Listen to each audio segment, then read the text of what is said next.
Salut, je suis Anthony Alimi, kinésithérapeute et formateur dans la prise en soin des patients ayant des douleurs. Dans cet épisode, vous pourrez écouter la troisième et dernière partie d'un live Instagram donné avec Joshua Lavallée, aussi connu sous le nom de Rachifil.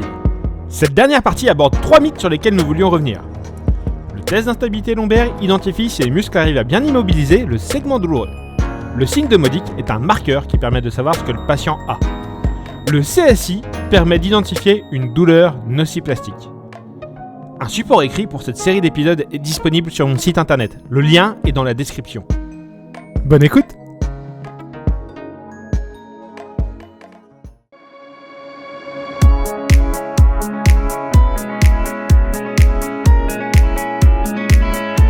Tolkien. Moutarde. La kiné épicée. Moi, je te propose qu'on parle du mythe du numéro 7 que j'ai identifié. Le test d'instabilité lombaire identifie si les muscles arrivent à bien immobiliser le segment douloureux. Alors, franchement, je te laisse la réponse là-dessus. Fais court, fais bref, s'il te plaît. C'est court et bref, mais c'est un sujet qui m'intéresse et on pourra en parler longuement. Déjà, la première chose à dire, c'est qu'il faut différencier de quelle instabilité on parle. Si on parle de l'instabilité telle qu'elle est connue par les médecins, c'est l'instabilité radiographique. Donc, ça, c'est en fait un synonyme pour parler de la présence d'un spondylolisthésis dont le degré va varier en fonction des mouvements. Donc ça, on peut le voir à la radio. Si on fait une radio en position neutre, une radio en flexion, une radio en extension, et qu'on voit qu'il y a en fait un déplacement de la vertèbre qui est décalé dans le spondylo, eh bien, on va estimer que ce spondylo va être dit instable. Après, il y a malheureusement pas de consensus sur à partir de combien de décalage on estime qu'il y a instabilité ou que c'est de l'ordre d'une normale. Donc ça, c'est une vraie problématique. Ensuite, il y a l'instabilité au sens de l'instabilité fonctionnelle telle que décrite par Panjabi dans les années 2000. Donc c'est l'idée que, grosso modo, le dos doit être stabilisé par les muscles parce que sinon il se casserait plus ou moins la gueule. Donc c'est d'ailleurs un concept qui a amené à cette grande mode de début des années 2000 à faire du gainage pour tout le monde. En plus d'autres études, notamment celle de ça y est, j'oublie son nom. Je ne connais que lui. Paul Hodges, merci. J'avais le prénom, j'avais pas le nom de famille. Paul Hodges. Et il y a l'instabilité clinique qui va correspondre en fait aux symptômes dont on suppose qu'ils sont le reflet d'une instabilité fonctionnelle. Et donc, dans l'instabilité dite fonctionnelle, peut rentrer les cas d'instabilité radiographique, mais pas uniquement. Dans le concept de Panjabi, on peut avoir une instabilité fonctionnelle sans instabilité radiographique, donc sans spondylolisthésis instable.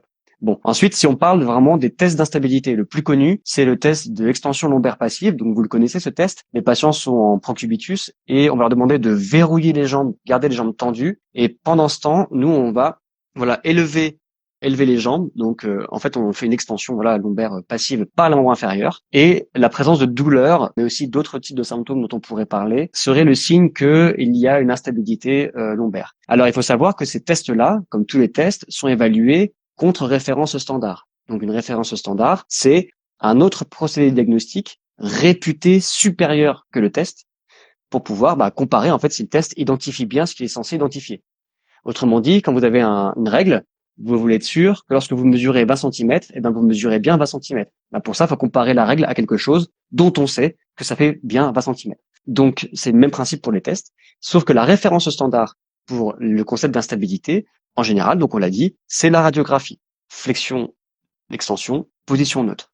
Et en fait, dans la phrase, le test d'instabilité lombaire identifie si les muscles arrivent bien à mobiliser le segment douloureux, la référence standard ne permet pas de dire ça. Donc, en aucune façon, la manière qu'on a d'évaluer ces tests permet de justifier si ce test-là, permet de dire que les muscles stabilisent bien. Alors, d'ailleurs, le critère de positivité, c'est aussi ça le sujet. Le critère de positivité de ces tests, c'est de dire, lorsque la douleur est déclenchée, ça me laisse penser qu'il y aurait une instabilité lombaire. Mais du coup, en fait, c'est pas du tout question que le muscle stabilise ou stabilise pas. C'est pas du tout le sujet.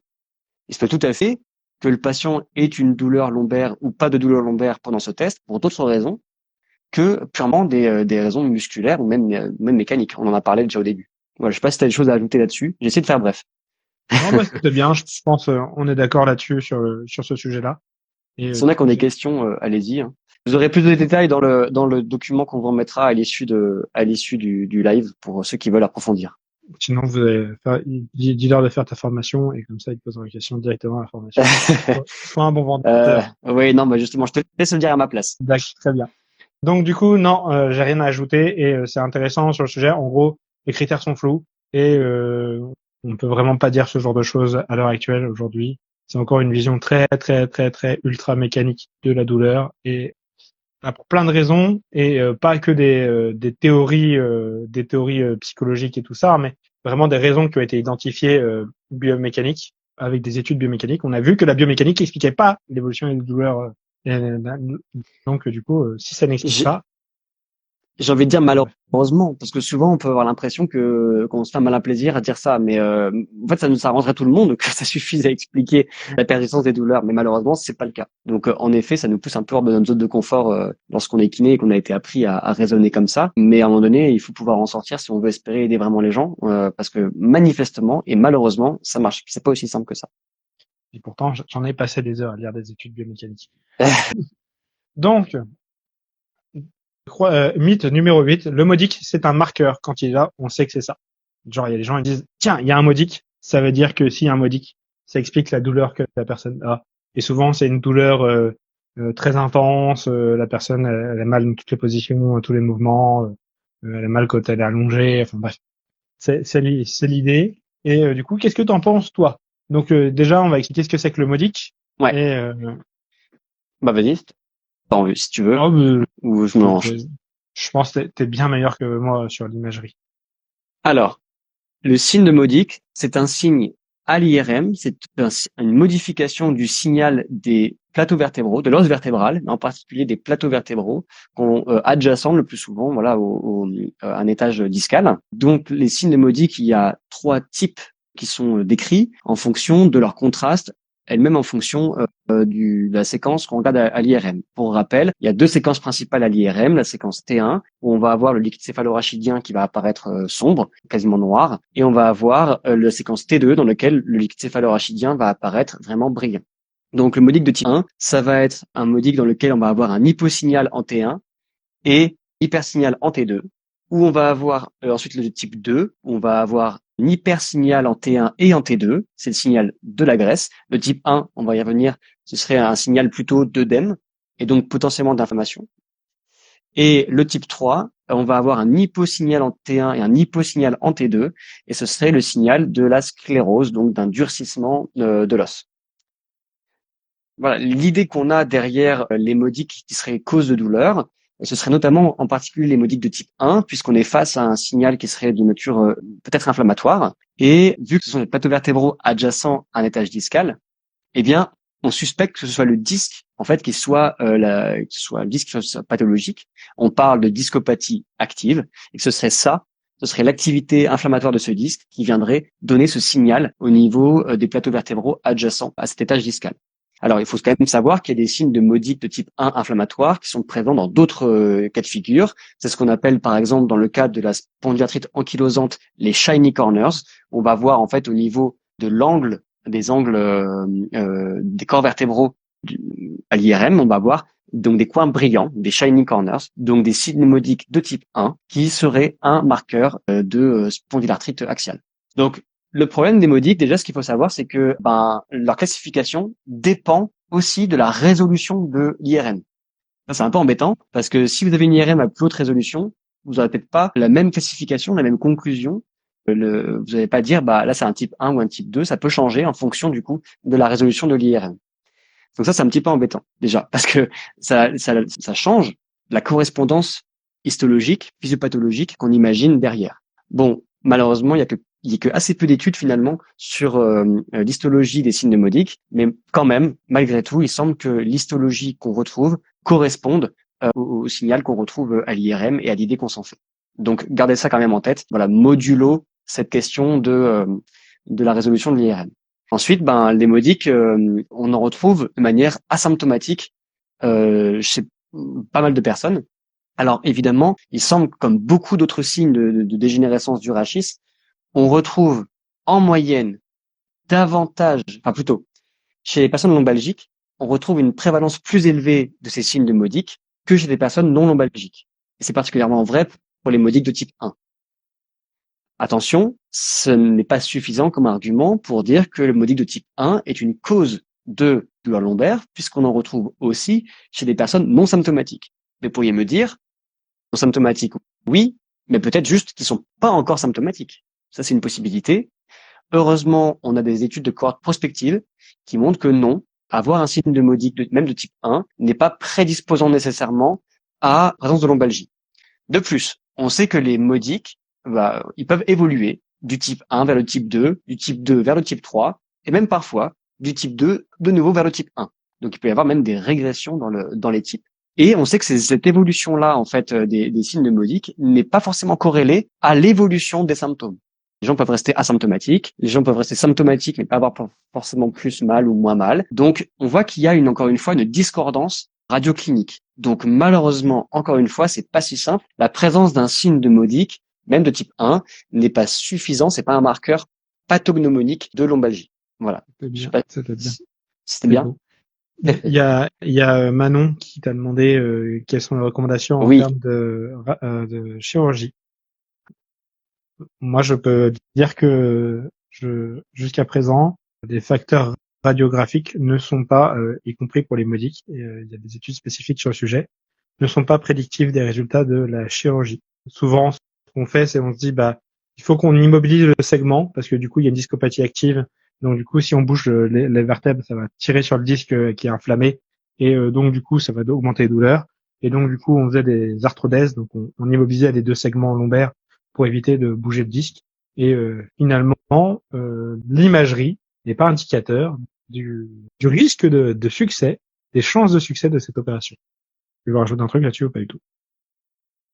Non, c'est toute la difficulté malheureusement en fait des modifications de l'anatomie à l'imagerie, c'est que pour la quasi-totalité, enfin, je veux dire, même pour certaines fractures vertébrales, qu'on pourrait imaginer être le parangon du truc qui doit forcément être douloureux, en fait non. Il y a des gens qui ont des fractures vertébrales, ostéoporotiques par exemple, qui ne le sont pas. Donc malheureusement, c'est difficile en fait d'attribuer la présence d'un certain signe à l'imagerie comme étant la cause de la douleur. C'est pas que c'est impossible, c'est que cliniquement, vu de l'extérieur, c'est dur à affirmer. Et par conséquent, c'est dur de savoir s'il faut recommander ou pas une chirurgie. Mais grâce, comme tu l'as dit Anthony, à des essais où on va se dire, ok, vas-y, on opère et puis on verra le résultat, on voit que malheureusement, on n'a pas forcément les résultats escomptés. Il y a toujours la remarque qu'on pourrait faire qui est de dire, peut-être qu'en fait, il y a certains sous-groupes de patients qui répondraient mieux à la chirurgie que d'autres. Et qu'en fait, simplement, ce qu'il faut, c'est identifier, ok, il y en a qui ont des modiques de type 1, mais peut-être, ou de type 2, peu importe, mais peut-être qu'ils ont aussi d'autres caractéristiques cliniques ou histologiques ou je ne sais pas, qui permettraient de dire que eux, ils vont répondre à la chirurgie, mais eux, ils vont pas y répondre. Ça, on ne le sait pas encore, en tout cas à ma connaissance. Il y a aussi de la croyance, alors du coup, on nous a demandé est-ce que ça change les choses dans notre rééducation. Et c'est la croyance que c'est lié à un phénomène infectieux. Infectieux. Ouais. Et je sais pas si toi, tu as un avis là-dessus. Je pense que pour l'instant, on peut juste dire que c'est un sujet qui est extrêmement discuté et débattu dans la littérature. Tout a commencé par en fait, des articles d'une équipe danoise, si je dis pas de bêtises. Ouais. Anna Albert, c'est ça. De Hannah Albert, tout à fait, exactement. Notamment un essai randomisé contrôlé dans lequel on a observé un effet positif des antibiotiques sur donc ces patients-là, sur la douleur, des antibiotiques à haute dose et au long cours. Donc, ce qui pose aussi des questions d'un point de vue de santé publique, comme on le sait, à cause de l'antibiorésistance. D'autres essais ont été conduits pour retester l'hypothèse et n'ont pas trouvé les mêmes résultats. L'objection est toujours la même, c'est l'existence de sous-groupes qui n'ont pas été identifiés. D'après ce que je connais de l'avis de Hannah Albert et de Marc Laslett, qui a contribué aussi à certaines recherches en lien avec ça, serait que ne serait, entre guillemets, valable pour cette thérapie-là que les personnes présentant des signes modiques de type 1, adjacents, donc de forme semi-lunaire, donc de forme bombée, comme ça, adjacent à un étage vertébral qui a subi une hernie discale, ce serait eux, entre guillemets, le groupe qu'il faudrait traiter par antibiotiques. Aujourd'hui, ça reste débattu, ça reste à confirmer, c'est houleux, le débat scientifique sur ce sujet-là. Donc moi, je n'ai pas d'opinion à ce stade. Il est vrai qu'une spondylodicite, donc une infection du corps vertébral et ou du disque, va se manifester par des signes du coup inflammatoires et œdémateux au niveau de l'IRM, mais là on parle de quelque chose de différent, on parle pas d'une infection type une infection voilà aux bactéries habituelles qui provoquent des spondylodytites, on parle d'une infection qui serait à bas bruit, qui serait une infection par Propionum acnes. Exactement, et qui est une bactérie commensale qu'on retrouve sur la peau, ce qui fait du coup aussi poser des questions quant à la rigueur avec laquelle d'éventuels prélèvements histologiques ont été faits. On imagine qu'en fait, on a retrouvé cette bactérie dans le disque parce que en fait, on a contaminé les échantillons à cause de la peau. Enfin bref, c'est compliqué, c'est débattu, et j'ai plus d'opinions pour l'instant que je ne sais pas. Ouais, donc du coup, peut-être que ça marche, mais que chez les gens qui ont les yeux marrons, et qui sont nés un jour pair, et si c'est moi qui ai une nuit de pleine lune. Mais aussi, il y a un autre truc qui est pas dit. Donc j'ai regardé dans le papier de Albert, et elle mentionne pas un truc qui est pourtant, d'après Martin Melby, qui est du coup travaille au Danemark, et du coup a pu rencontrer des patients qui ont participé à cette étude-là. Les patients ont été alités de 2 mois.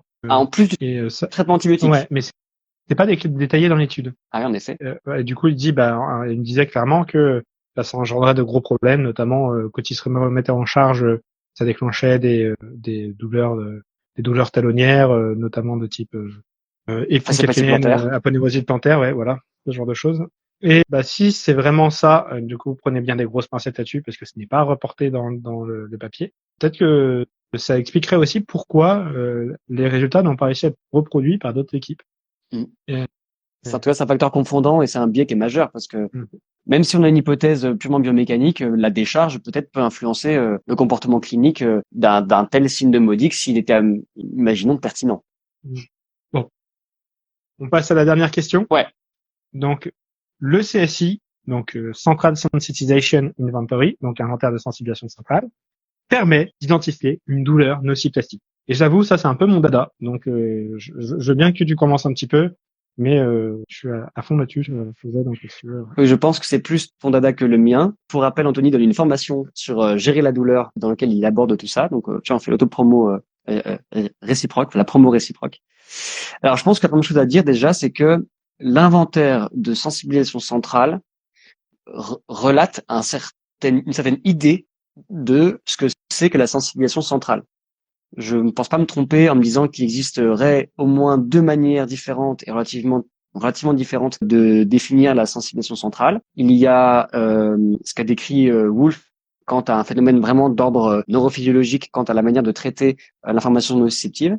Et il y a l'idée qui est que qui est représentée dans le CSI, qui est que on a une accumulation de symptômes non spécifiques, fatigue, douleur à plusieurs endroits, sensibilité à la lumière, sensibilité au bruit, sensibilité aux odeurs, ce genre de choses, et qui en fait, on pourrait dire, tout se passe comme si le système nerveux central était très sensible, très réactif.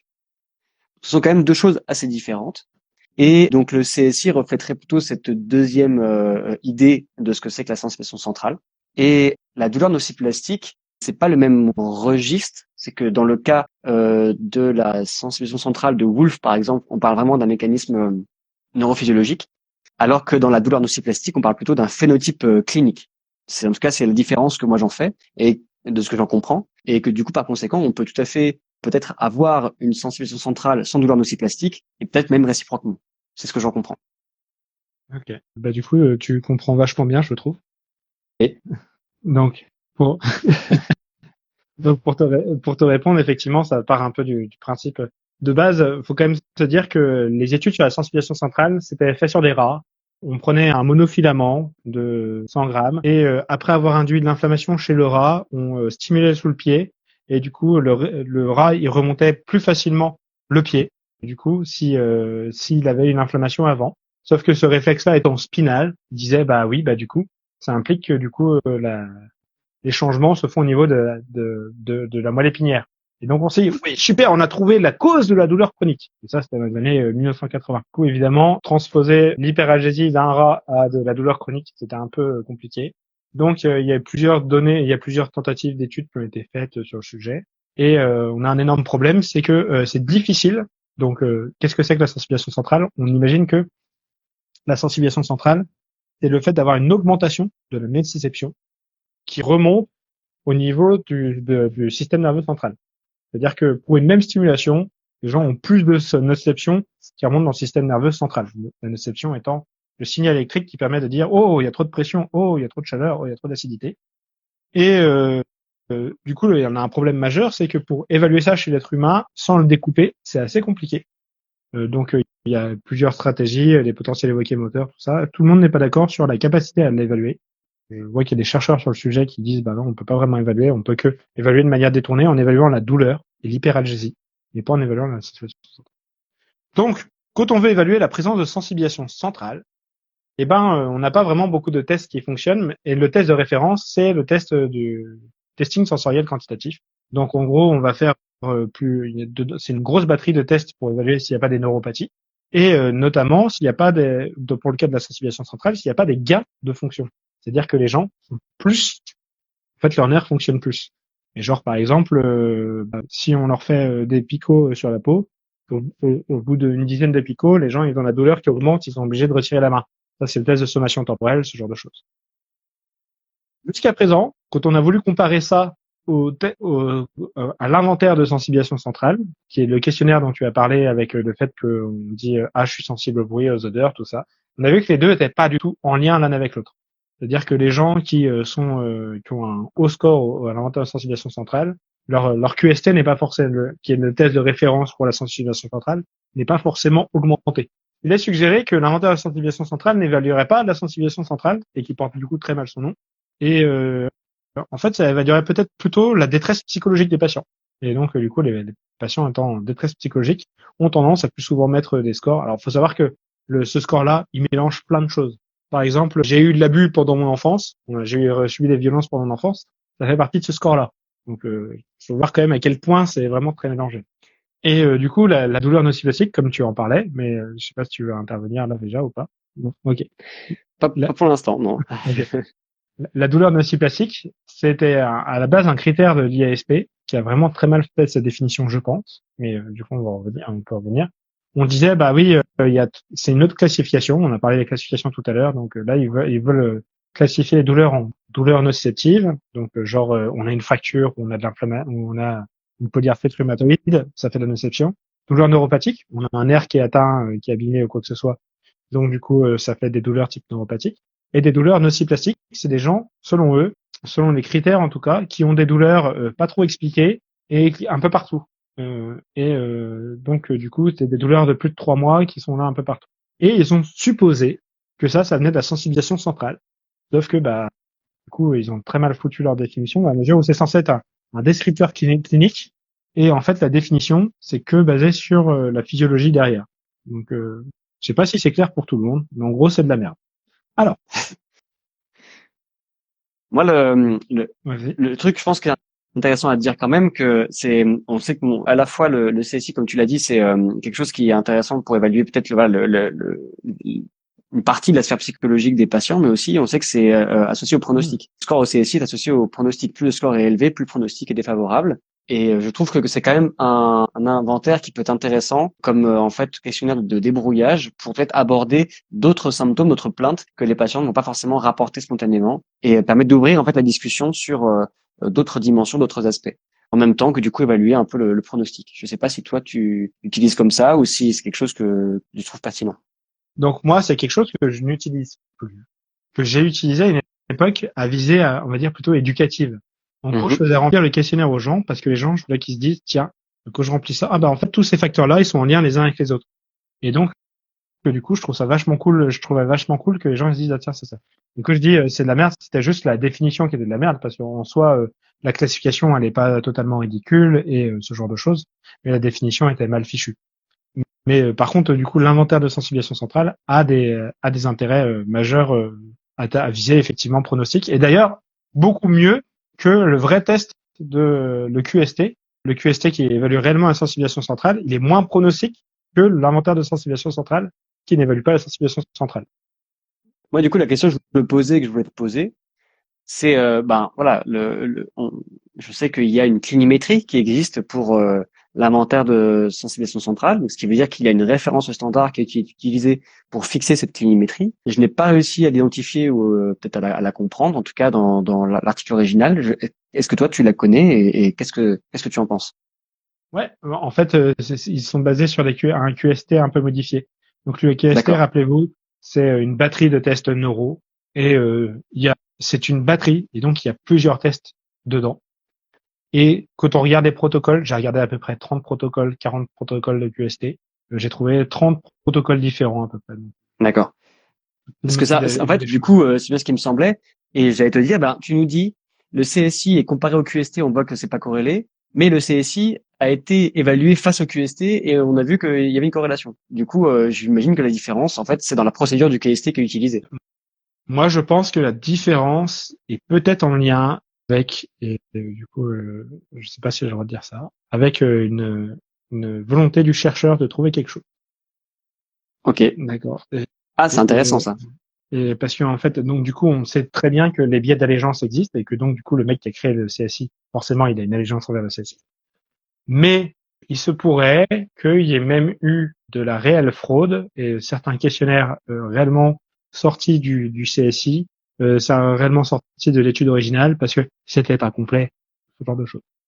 Donc je ne sais pas, moi je ne suis au courant des bruits de couloir et tout ça, mais Je trouve que c'est intéressant en tout cas parce que c'est un effet qui était décrit, qui s'appelle l'effet Proteus, qui est un effet qui montre d'ailleurs, on peut très bien le montrer avec des tests comme le test de O'Brien. Pour ceux que ça intéresse, je peux vous envoyer les stats où on voit que lorsqu'un test ou une échelle est publié, eh bien le test de l'élite par exemple aussi est un très bon exemple. Lorsqu'on va avoir en fait sur la première étude des statistiques, une clinimétrie vraiment excellente, et lorsqu'on réévalue derrière, en fait on se rend compte que c'est toujours sous-évalué, c'est toujours dévalué et de manière consistante dans les études suivantes.